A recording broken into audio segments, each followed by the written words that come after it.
Hey guys, Mr. Happy here, and today I just want to quickly go over the weapons you get from the Extreme Mode Primals. A lot of people have been asking me some common questions about them, so I wanted to make a quick video discussing them. I'm just answering a few questions here, so this video is going to be pretty simple, guys.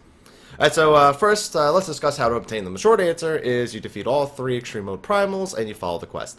The extended answer is, after you defeat each of the 3 Extreme Primals, you'll get a quest that'll take you here to Mordona, and once you're here, you'll be able to obtain 3 Rowena's tokens from Lorena. This will be at the very end of the quest line. Before her quest symbol is made red, and with this red circular arrow symbol, it indicates it's a repeatable quest. In fact, if you go to click on it, she has the quest Primal Focus. And now every week that you want to do the Primal Weapon quest, this is where it'll come. It even tells you the exact day and time, your local time, that it will be available. So hopefully that's helpful. So I'm going to have to decline this because my week is not over yet. Alright, so anyway, she gives you those 3 Rowena tokens. As you can see, I'll go back to it again. She gives you the 3 Rowena tokens. As you can see right here, it's the quest reward from them. And once you have those, a lot of people have been asking me where you get them, where you spend them. This is where you get them. And where you spend them is this NPC right here, Alina, which is right next to Rowena and right next to Lorena.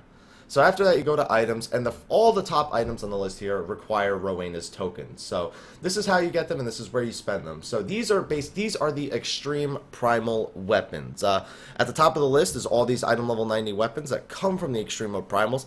She gave you 3 tokens, so you're pretty much covered to buy anything on this list. As you can see, the sword and the shield together equal 3, so don't think that you're going to have to do 1 week for the shield, 1 week for the sword. Don't worry, you can get both if you want both. I mean, you may not. I mean, this is a sword with critical hit rate and skill speed, so don't really know how many paladins are going to be really, seeking that weapon. But if you don't have your relic +1, it's a solid upgrade as long as you have the accuracy that you don't need from the Cortana.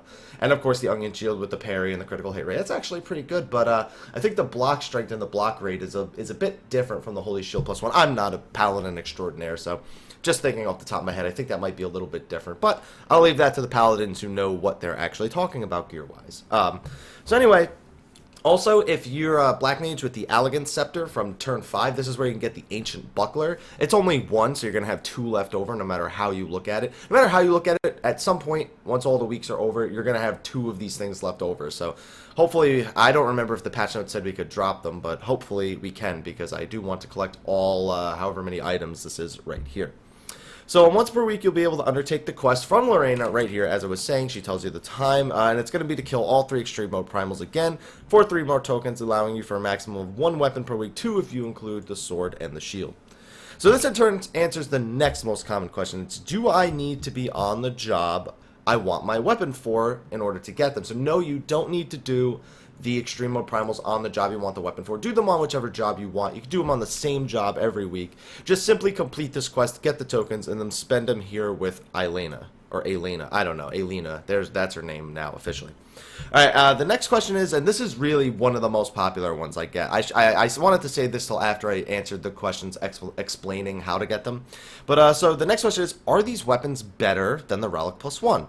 And this really depends on the weapon and the equipment you already have. I mean, for the most part, these weapons are equivalent in strength to a Relic +1. I mean, they're item level 90, so they have the same attack potencies. They just have different stats. So let's say Determination is a stat that in fact, you know what, let me show you, because I have both my Relic +1 and my Elfin Bow. So I'm a Bard, so I have my Relic +1 here, which is now the Zenith weapons, guys. I guess if we keep calling it +1s, people are going to get pretty pissed off. So just old habit. So these are now officially the Zenith weapons. So I have my Elfin Bow here. My Elfin Bow's got, Dex and Vit are going to be the same on both of them. The physical damage is going to be the same on both of them. The auto attack damage is actually vastly different, although so is the delay. The Elfin Bow has a significantly different delay, but a lower attack speed. So definitely make sure that you're keeping those things in mind. That really only matters for Barrage, and the delay on this is significantly lower, so a whole 0.48 seconds lower. So I actually kind of like this one even better now.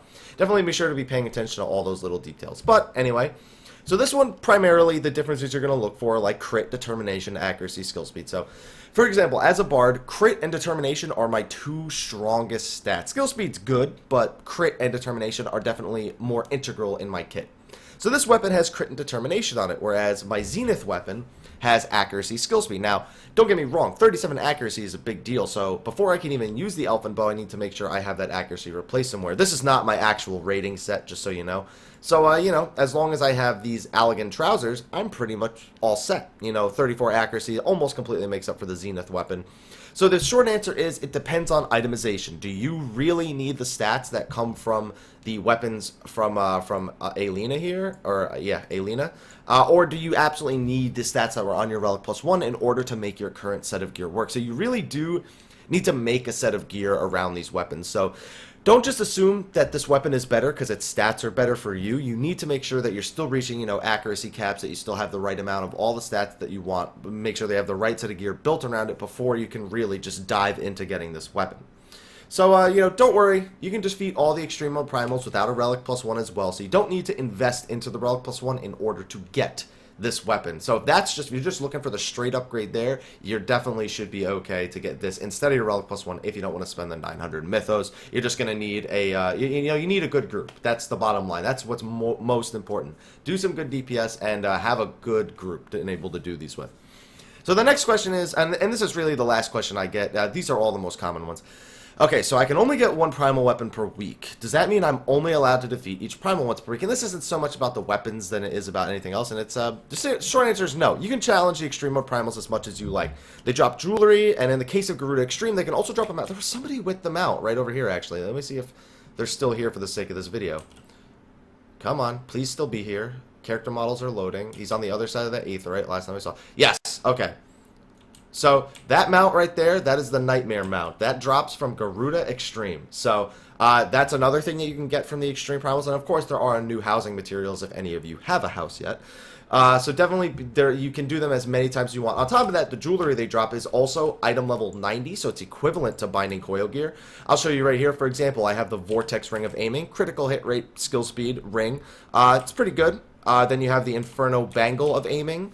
So there you go, crit determination. And then, of course, I have the Ultima Choker, the other piece that the Primals drop. So Titan drops earrings, Ifrit drops wrist pieces, and Garuda drops rings. And then Ultima drops a ring and a choker, respectively. So you can fill out your entire accessory side just with the Primals and Ultima. So there's a lot of really good gear that comes from this, especially if you're still working on your gear for maybe a new job. You can definitely gear out a lot of jobs with the accessories from these things, as well as work towards the weapons for jobs that you may not really be keen on upgrading your relics for or getting Allegan weapons for. But anyway, guys, hopefully this video answers any of your questions. If you have any other questions, leave them in the comments below. I'll be sure to take a look and answer them. Also, feel free, if you know the answer and you see a question, to look at the answer itself. But anyway, guys, thanks for watching. Hopefully you enjoyed this video. If you did, please like, favorite, subscribe, and share for more Final Fantasy XIV information and videos. Also, be sure to follow me on Facebook and Twitter, where you can get regular updates about what I'm doing and the videos that I'm putting out, and you can ask me questions there as well. Also, be sure to follow me on Twitch, where I will be streaming Final Fantasy XIV, some classic Final Fantasy games, and of course, more games throughout 2014. But anyway, guys, thanks for watching, and until next time, take care.